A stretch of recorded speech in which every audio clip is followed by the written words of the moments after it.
రాజేంద్రనగర్ కాటేదాన్ పారిశ్రామిక ప్రాంతంలో నకిలీ అల్లం ముఠా గుట్టురట్టు చేశారు. రాజేంద్రనగర్ ఎస్ఓటి పోలీసులు సింథటిక్ కెమికల్స్ వేసి అపరిశుభ్రంగా తయారు చేసిన 3500 కేజీల అల్లం వెల్లుల్లి పేస్ట్ను స్వాధీనం చేసుకున్నారు. తయారీలో ఆరోగ్యానికి హానికరమైన synthetic food colour, gum powder, sodium benzoate వంటి పదార్థాలు వాడుతున్నట్టు గుర్తించారు. నిందితుడు మొహమ్మద్ అహ్మద్ పై కేసు నమోదు చేసి దర్యాప్తు చేపట్టారు.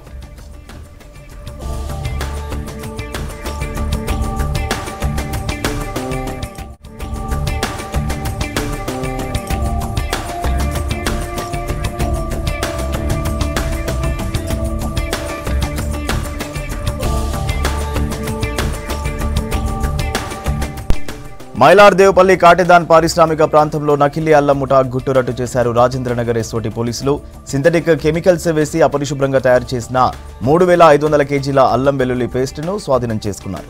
తయారీలో ఆరోగ్యానికి హానికరమైన synthetic food colour, gum powder, sodium benzoate వంటి పదార్థాలు వాడుతున్నట్టు గుర్తించారు. నిందితుడు మొహమ్మద్ అహ్మద్ పై కేసు నమోదు చేసి దర్యాప్తు చేపట్టారు.